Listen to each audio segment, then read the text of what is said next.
The reason that I started this podcast was to demonstrate the power of sport as a vehicle for change. And in your own words, how would you describe the power of sport and what it means to you? Yeah, I think sport is crucial. I've seen it firsthand that it's actually saved people's lives. We, as my organisation, we use sport as the hook to engage young people. We get them motivated, we get them inspired, and that is fundamental for any young person to get on that right pathway. I've seen it firsthand that sport plays an incredible part in someone's life, in terms of just getting them going, getting them inspired, and just getting them moving forward. Yeah, perfect. And we'll come on to talk about your organization in a little bit. But before you started that, you started your career out as a teacher. What kind of inspired you to get into teaching? Yeah, I always had a background in coaching football, and I then joined a school to do coaching. And then it was my head teacher that said, "Oh, David, why don't you get into teaching? Because there's not many male teachers out there, especially in primary school." So I was like, "Do you know what? It's worth a go." I enjoyed coaching, and it's sort of similar. So I studied. I'd done early years degree, and it went on from there. And then I delivered sort of the sports as well as the educational side, and it was really really fun. I absolutely loved it up until the point where I guess we're going to talk about it of what actually happened. Yes, yeah, yeah. So what halted your teaching career, as it were? Yeah, so I was teaching in Edmonton, and unfortunately, a 6-year-old had a knife in the school and started running with this knife, branching it about. I was I was actually in a staff room having my lunch, and another staff member ran out to me and said, "Oh, this child has a knife." I was like, "No, there's not a chance a child has a knife." So I ran outside to the playground area, and there he was holding this knife. Didn't really understand what he was carrying, but he was shouting out things like he wanted to kill me, wanted to stab me. All the other teachers were closing the other classroom doors so he didn't run in. And I started to try and talk to him and speak to him, but he just, wasn't having any. He was so angry, such in a rage, and he started running towards me with the knife. But luckily, he threw the knife up into the air. And then that moment, I realised that we needed to do more to support young people. I guess key things happen in your life, and it makes you trigger something in you to make a difference. And I think that was it. That was the start of the organisation changing lives. Yeah, that's triggered all sorts of emotions, but it's so fantastic that you've used something that's quite pivotal to kickstart and try to launch something as impactful as changing lives. I just did a little bit of research before. I've got some stats on knife crime and young people, and it's actually a bit of a crazy phenomenon. Just a few here. A fifth of all offences involving knife crime or offensive weapons were recorded by a child aged 10 to 17. If you took all of the people from 2012, young boys and girls that have been detained by police, that would be 35,000 people, and you could fill one of 10 Premier League stadiums with that amount. Or more scarily, more than 7 children a day, 10 to 15, were arrested on suspicion of knife crime last year. So it's a pretty crazy stat and something that only appears to be rising. Why do you think that is? I think it would be even more than that because when I was challenging knife crime and challenging schools, if they didn't want to talk about it, they didn't want the help because they didn't want to admit that there was an issue. So very early in the stages of trying to start this organisation, it was quite hard to try and get it off the ground because people were just saying, no, it doesn't happen in our area. And it was quite sad. It was quite frustrating that we wanted to sweep it under the carpet. So I imagine that, there's a lot more schools and a lot more places out there where, children are carrying knives and they just sort of sweep it under the carpet. COVID probably hasn't helped being stuck in and not having someone to speak to or talk to. And if they're watching something online, it fuels that, what they see and what they do. It's a lot of things, unfortunately. I've said it previously that it's like a cancer that is spreading across the country and there is no cure for it. And, it's very frustrating as a co-director of an organisation trying to support young people, and the amount of red tape there is. It's really tough, and all we want to do is support young people and get them on the right pathway. And there's a lot of people like us out there trying to do that, but it is extremely tough. It is very tough out there. We've just alluded to Changing Lives there. Could you just tell us a little bit more about what Changing Lives is? So, Changing Lives is an organisation that supports young people through sport, that hooks them onto activities such as football, cricket, tennis, and dance. And then we bring in mentoring, positive engagement. For us, that's worked really well over the course of the 5 to 6 years that we've been running. You know, we've noticed an incredible change in young people now that are going into becoming coaches and volunteers and supporting the community. So that's one part of changing lives. And then we've got our second part, which is supporting refugees and asylum seekers. And we currently have the only refugee football team in the country that plays at a competitive level. And they're called Changing Lives FC. It's going really well, and I'm really proud to manage that team. As well as that, we've got two hubs in Essex, one in Harlow and one in Colchester.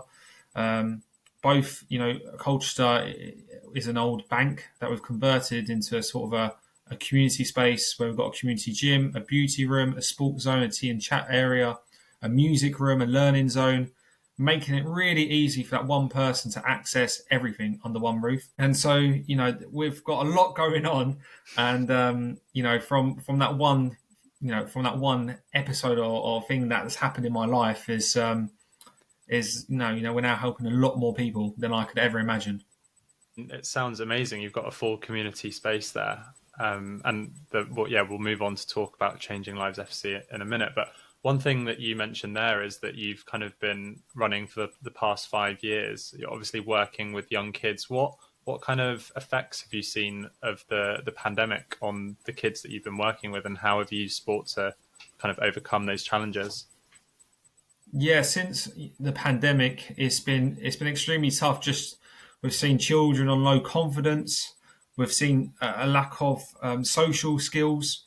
Children scared or worried to play sports. So it's been a period of time where we've had to build up that level of confidence within children and getting them involved back into sports. See, for us as a community organisation, our hub was open throughout the pandemic. So we was open for key workers, but there was a lot of children out there that wasn't attending school or attending clubs, etc.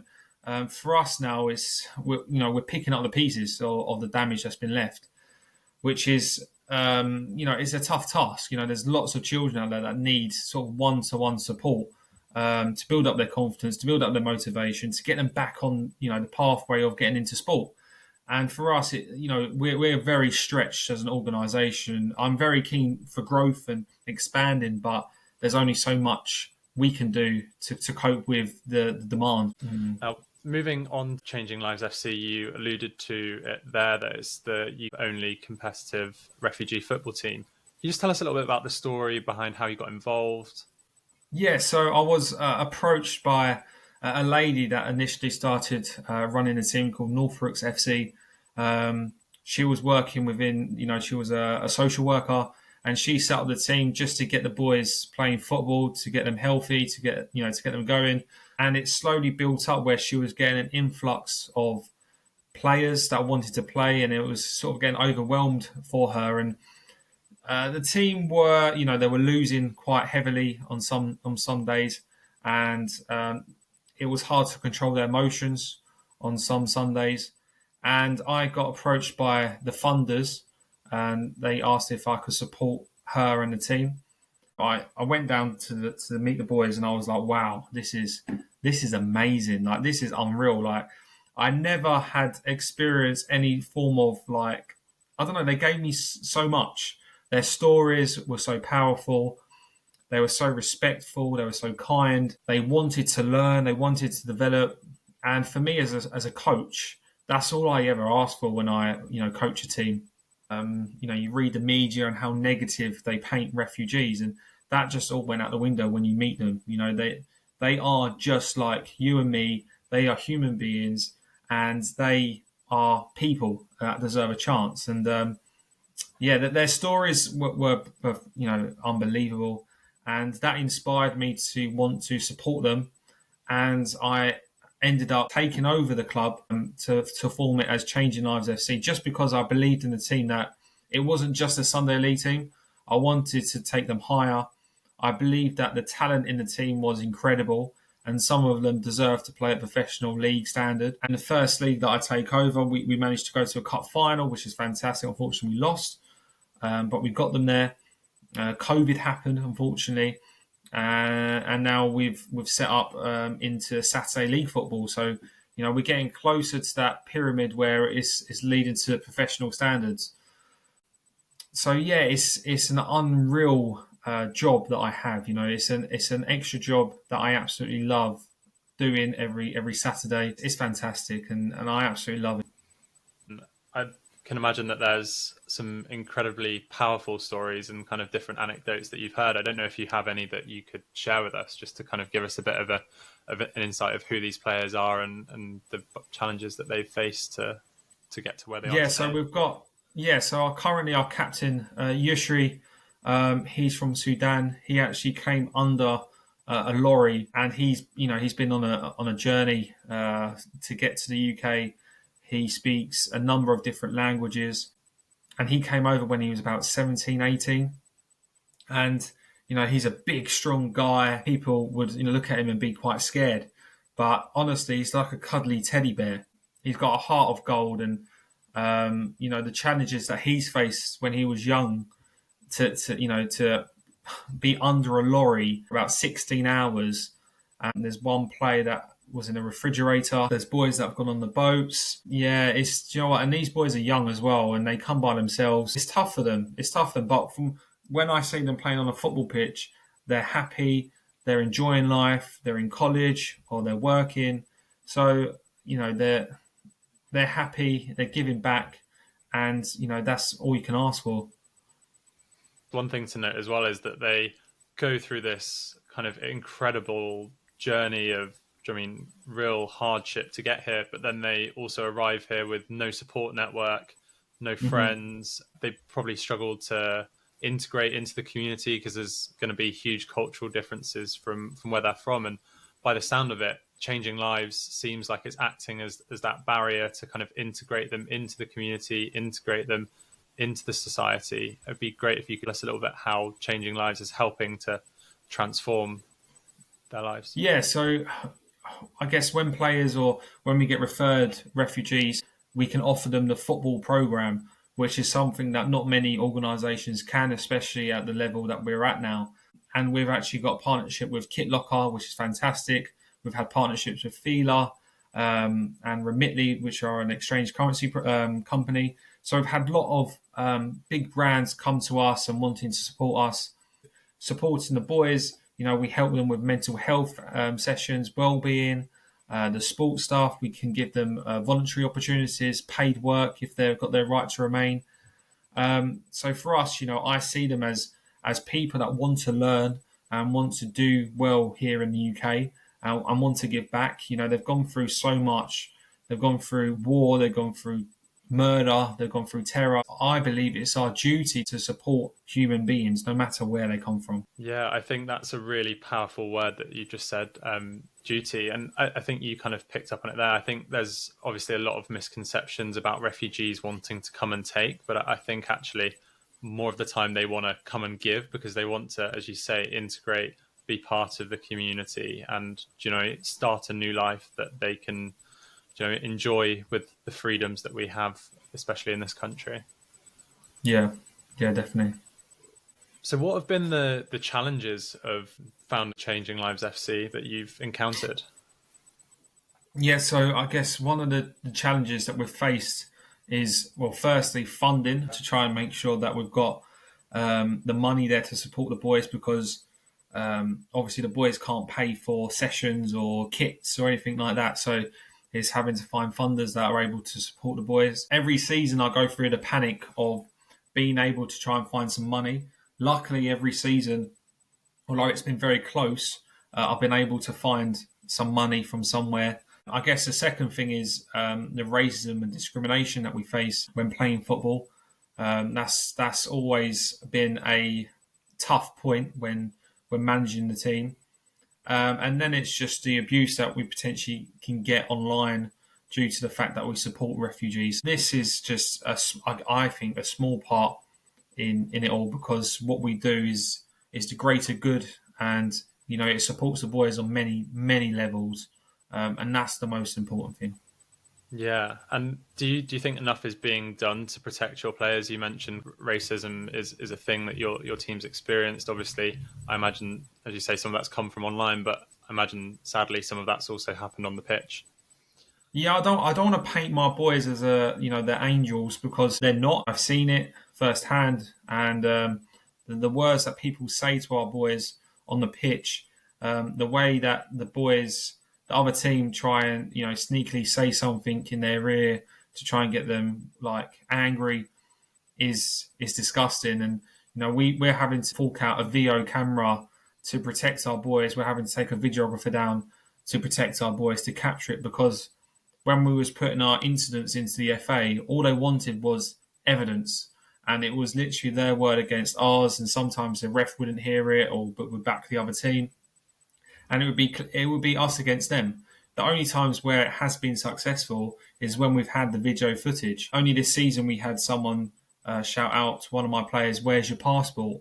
And you think, why would anyone say that in a football game? It's not needed. And then it's my player that actually got sin binned because of the way he reacted. I've said this previously, but the FA fork out millions of pounds on films and stand up to racism and all that sort of stuff. The big adverts, and it's just, I don't think enough has been done in the grassroots level. There should be, I think, representatives from the FA coming down to be at our games. It may not be at every weekend, but it'd be nice for them to come down and see us in action, and make us feel that we are being listened to.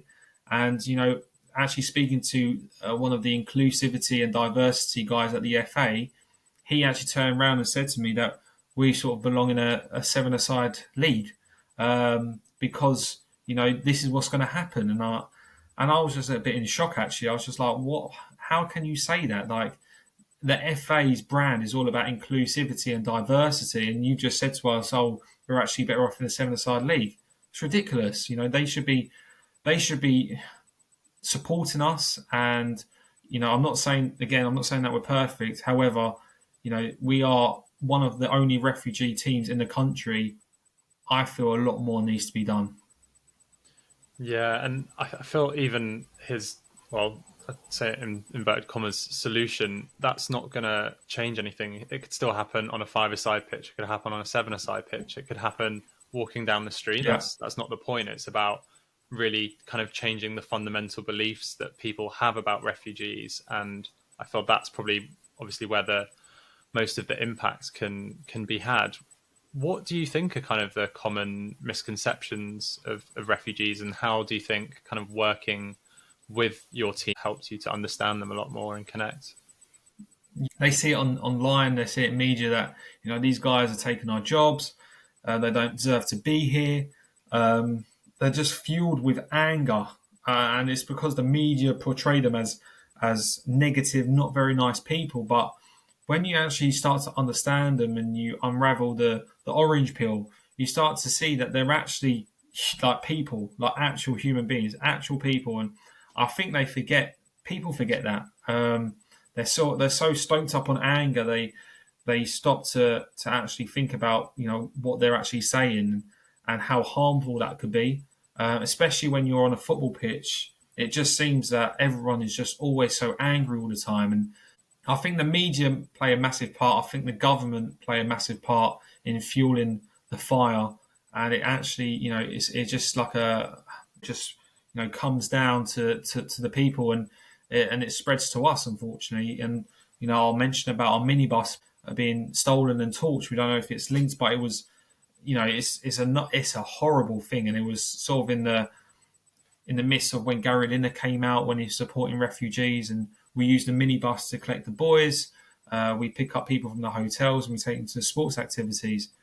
And that moment, particularly when that happened, made me really upset. Like, I was like, I can't believe someone has done this to us. And it put everything in perspective, because I was like, well, how could anyone do that?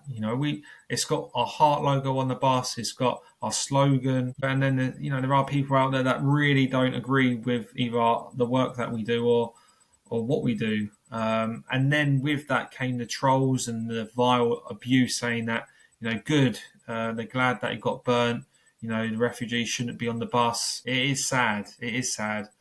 And I've spoken out publicly on news channels about my support for refugees, and I've been trolled and abused online myself, which is hard. It's painful because then they start bringing your parents involved, start to bring your family involved, and then that's when the issues arise. When your parents say, David, is it all worth it? Is it worth this? So yeah, it can be difficult.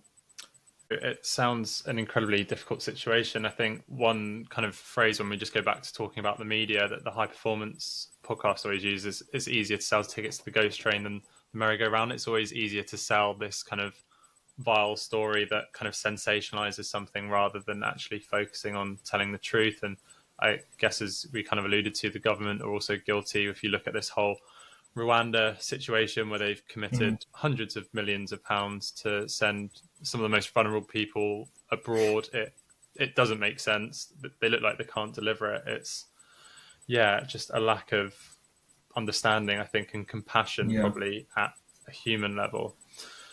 One of the other things that you alluded to there was, people use sport as an outlet. Even if it's an outlet, you need to be controlled and conscious and cognizant of what you're saying to other people. You also kind of just touched on there that you received personal abuse. Potentially have family members asking, is this something that you can continue with? How did you wrestle with that kind of in your mind, and how did you make that commitment to put your foot down and say, I'm gonna carry on doing what I'm doing because I fundamentally believe it's the right thing to do? Yeah, and it was tough, especially when your parents are sort of questioning sort of your job and what you're doing. But I just believe that if there's no one else sort of there speaking about them, there's no one else on their side, and there's no one else there supporting what they're doing, and their belief of playing football on a Saturday, on a Sunday. I feel like I'm their light, their spokesperson, and they confide in me like I'm like their father. Some of them, they speak to me, they want support, and sort of I'm there for them. Although my parents had doubts because of the language that people were using against me, I sort of had to go against it and be like, look, these guys need me, and you know what? I think I need them. To be honest with you, it helps me with how I think on life, and it puts everything in perspective. And do you know what? I think it has meeting the boys. It's changed my life perspective, which is amazing. That's an incredible thing, especially it's a mutual relationship, right? Like, you're helping Yeah. them to improve their lives, they're changing your perspective on different things as well. It sounds like you also act as a bit of a sounding board for the boys. It must be hard for them, as we've kind of talked about, with a lack of potential role models and people that they can reach out to. Do you think that enough support's given to refugees to kind of integrate and assimilate into the community? Yeah, I think a lot more can be done. There are brilliant organisations out there that I know through the work that I do currently. But because there are so many refugees coming over to the UK, it's tough for organisations to support them all with casework, with solicitors. Every one of them wants to stay in the UK, so they're having to fight, the reasons as to why they've come over from the country. So it is tough. Like the money isn't great from what they get from the government. If they haven't got their right to remain, they cannot work at all. So they're in limbo. And some of them are waiting, up to a year for their cases, which can have a detrimental effect on their mental health, which, sport activities help, but they're still in their head, don't have that clarification of if they're going to be going to Rwanda or if they're, staying in the UK, because this is what the government are saying. The Rwanda policy is something that they are pushing, 100%. I don't believe it's going to take place. I think more can be done, definitely, for refugees. We're actually in discussions with the Home Office to support refugees. I'm hoping to, as an organisation, offer the Home Office a service where we can offer wraparound care, providing mental health, well-being, and sports. So we're in discussions currently at the minute because I believe that that's what they lack. As soon as they arrive in the UK,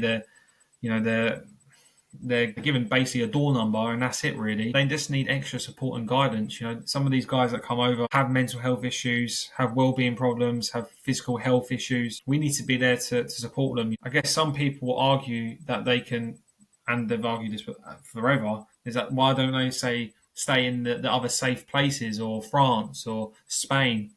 But if I was in that situation, a war-torn country, I would want to come to the UK because it is the best country in Europe.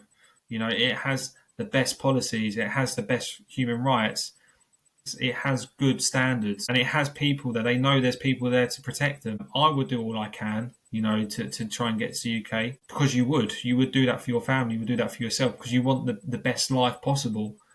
And don't people deserve a good life? Don't people deserve a happy life? And that's always been, I think, the first. That's when people don't meet refugees. That's what they always think. They don't deserve to come to the UK. Why don't they stay in France or another safe country? But if you put yourself in their shoes, would you stay there? And why not come to the UK? If you can. Yeah, exactly. I think you've kind of said it perfectly there, to be honest. It's about choice, but also that opportunity to where you think that you can put your your front foot forward. The news probably sensationalizes as well how many people, or the percentage of people that actually want to come to the UK, always Yeah. seems inflated. A common theme that we're picking up on here as well is obviously the government's duty, but a theme of kindness and compassion Mm. for where people have come from. Do you think a lot of this stems Yeah. from a lack of education and potentially something that should be brought on the curriculum so that people are actually correctly informed about who refugees are, where they're coming from? Yeah, absolutely. I actually was campaigning, and this goes back to our knife crime stuff about supporting children in schools and educating them about knife crime. And it actually is very similar that we should probably do the same with refugees and make people understand as to why and the laws and the regulations, the policies, and just making people understand a little bit better African countries that we don't really hear much of because there's a lot of wars happening in Sudan, in Chad and Eritrea. There's lots. And we don't hear about half of that stuff. The major wars that's happening that we know of is in Ukraine and in Israel. All the other sort of smaller countries, you don't really hear that, and then people sort of don't understand why these men or women, families are coming over to the UK. So I 100% think that education of refugees and asylum seekers should be taught in primary schools, in secondary schools, or even just a day, 1 day a year, just to discuss about educate everyone. Yeah, definitely. I mean, I would 100% agree with you there. I feel just kind of stemming on the topics of education, one of the common myths about refugees is they come over here and they're given inordinate amounts of money. One of the things I Mm, did before I just jumped on here was just go on and have a look at how much refugees are actually given. And it's incredibly little. They're given around £40 a week to live on if they're yeah, not supplied food. And outside of food, they're given a grand total of £12.74 to live off, which is crazy. A list here: toiletries 69p, medicine 35p, toilet paper 43p, clothing and shoes £3 1p. And I know we were joking around before at the start of this episode, but it's winter. You've come over from a hot country. You don't have any clothes. You want to buy yourself a coat. You can't even buy a coat in a charity shop for £3. I think yeah, it's a lack of understanding. I think if people were actually given the real figures of what refugees were given to survive on, then I think that would also go a long way in helping to stem that gap. yeah, definitely. One thing that we were talking about just before we jumped on here as well was we know it's really important for people to kind of settle in and integrate into a community. But what I didn't actually realize was that people can be moved anywhere around the country at the drop of a hat. And I believe you've had some experience of that firsthand. Yeah, so our top goal scorer received a letter just before Christmas that he had to move to the Bibby Stockholm boat, which obviously he was devastated about because he's built up a community friendship.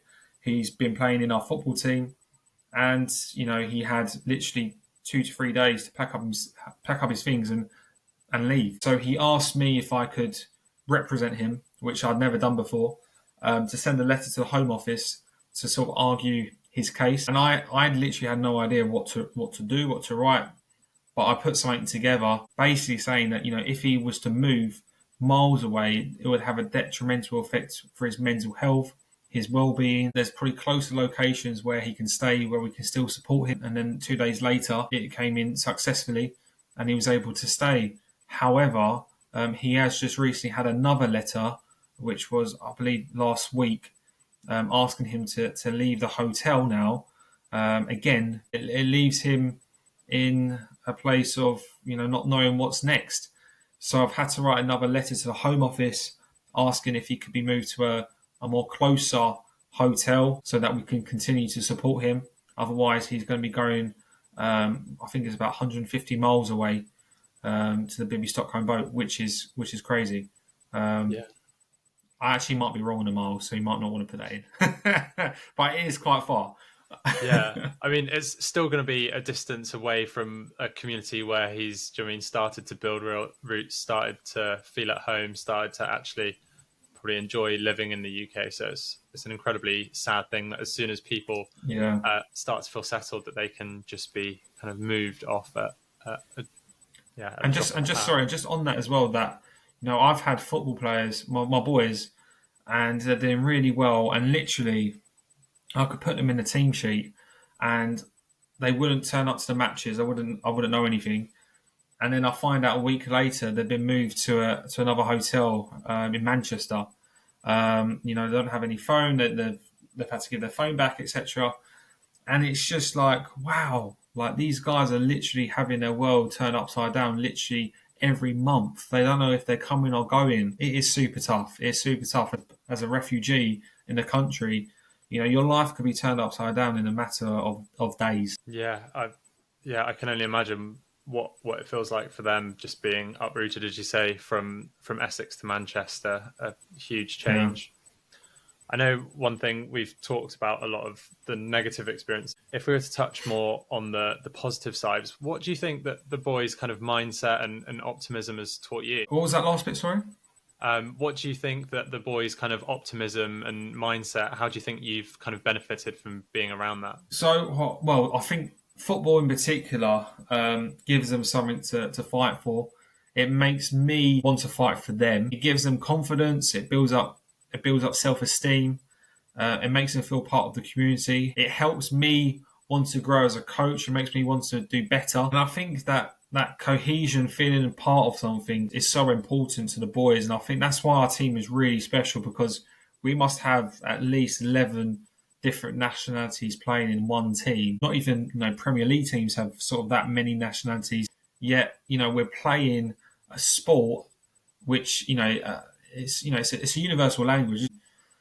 So it's an interesting team. It's a very diverse team, but I absolutely love it. And the boys, I think well, the boys absolutely love it. Coming to training on the Wednesday night and playing and putting a kit on the Saturday morning, it gives them so much pride. It gives them something to wake up for, and it gives them that belief that something's there for them, which is important. How did you manage your transition from your teaching career to setting up Changing Lives to transitioning to Changing Lives FC? How did that happen?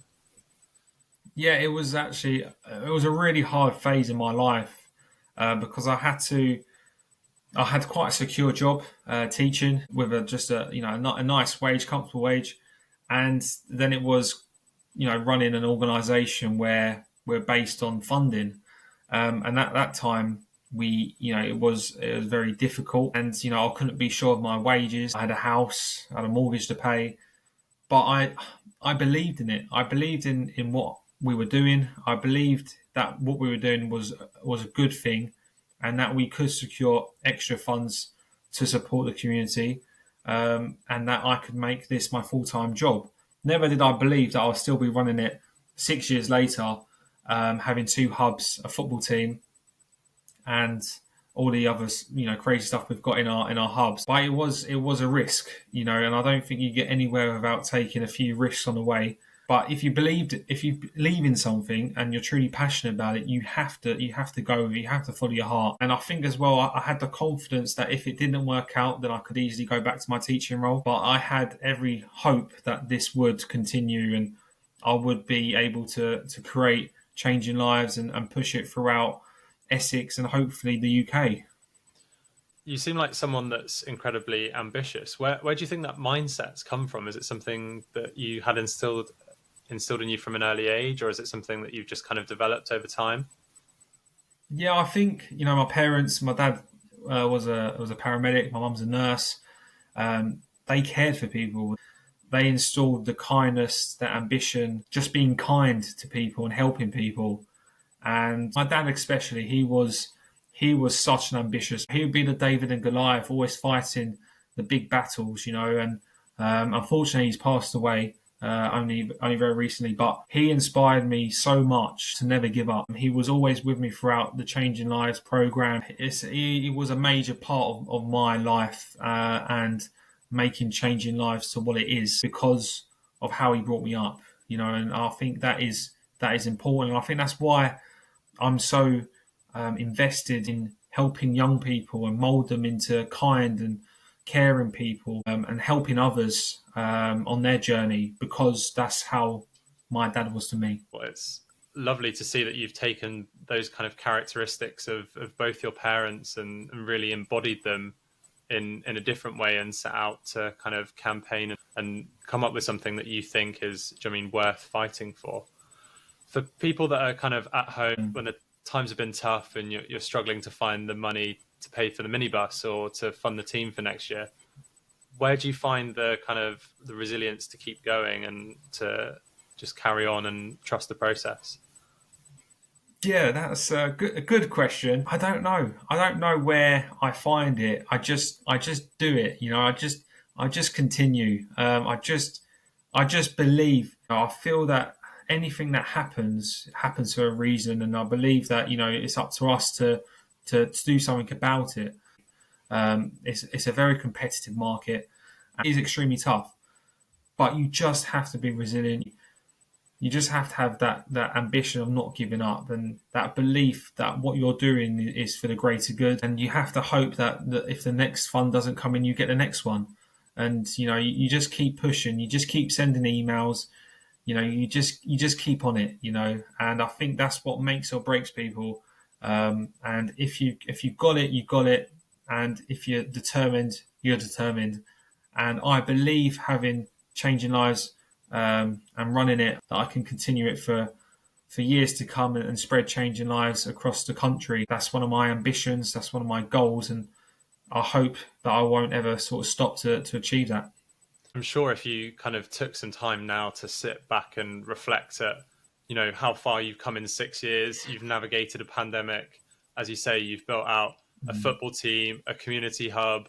You're advocating on behalf of players to fight for their rights and to keep them in a community. So I think there's no doubt if you continue on this same trajectory, which I'm sure you will, that this is only something that's going to grow bigger and better. I know you've obviously been involved, and we touched on it earlier, with some brands that have sponsored you as well. Was that a bit of a kind of pinch me moment of, look how far I've actually come? Yeah, it was crazy because when we was starting up, that's all I was doing. I was emailing big companies to help us with funding, with sponsorship, and literally no companies got back to me. And I was running Instagram and things like that, and it was just going really, really well. And then they started approaching us, and I was just like, "This is crazy. This is absolutely mental." That now it's just the roles have reversed, and we had a lot of interest, especially when the World Cup happened, of partnership deals and sponsorship deals. And the boys being part of the feeder campaign was amazing. They all got nice tracksuits and uniform, and we're still in a good partnership where they give us clothing, and then we get the Kit Locker deal, which is fantastic. We get a partnership with Nike, and then we get a Remitly sponsorship deal. So it's a whirlwind, really, especially when at the early stages I was getting nothing back, literally nothing. I was emailing, and then all of a sudden, it takes a bit of time, but do you know what? They come knocking. You just got to keep going at it. Yeah, I think it's a testament to the work that you're doing that they're coming to you, but also really shows kind of the perseverance and the mindset that you've got, which is incredible. And just on that as well, we've actually been in an article or a book written by the Blizzard, and only recently it's gone into the Spanish editors, and we're actually in two Spanish books as well, which is amazing. And we're still hoping and pushing for a TV documentary, and that's another aim of mine for the last 4 years. Is that I wanted to share this message at a nationwide level and get it on the screen, because I think the stories that the boys have is truly inspiring, and I think if other people can see that, then it will change the narrative surrounding the boys. So I'm pushing really, really hard every season. I try and push commissioners to try and get the TV deal. But currently, at the minute, we're still in talks, but I'm still hoping that will come off.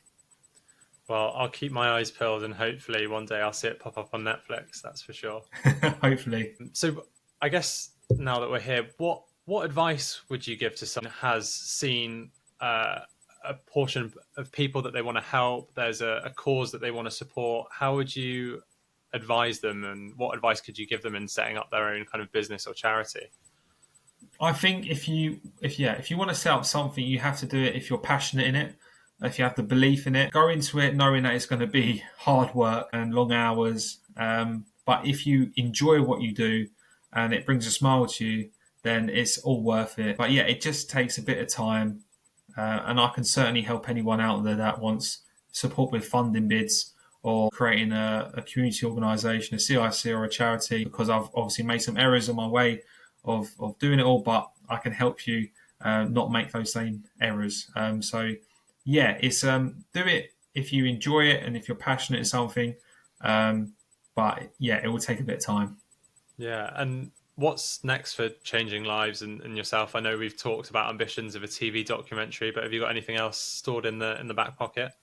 I hope that Changing Lives is, there's hubs in every town and city in the UK. Yeah, that's my little, not my little, that's my ambition. And I want to keep growing. I want to keep pushing it as much as I can I don't know where we're going to, where I'm going to end up, but I'm not going to give up, which is the most important thing. Yeah, I think we all hope you don't as well. I'm just going to come round to some concluding questions that we ask everyone that comes on the podcast. And the first one of those is, who's someone in your life that has inspired you, either kind of past or present?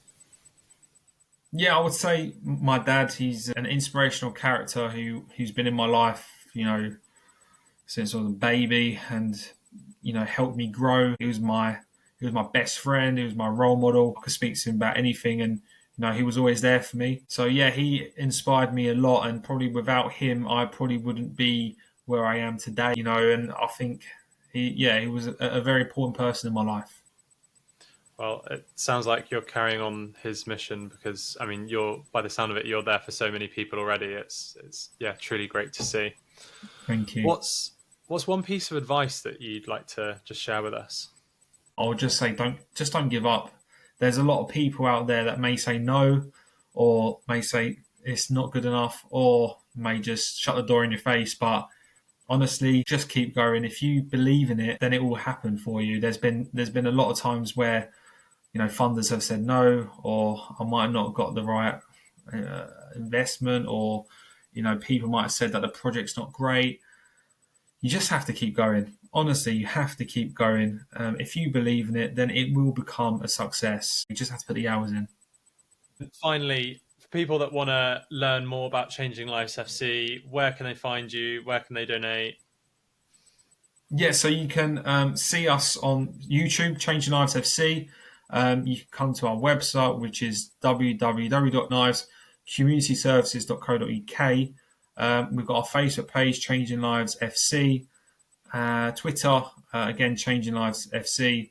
And there's always links on our pages, but on our website we've got a donation page, and every donation would be greatly appreciated. It helps with our programs, it helps with the boys. So any donation greatly appreciated. Thank you.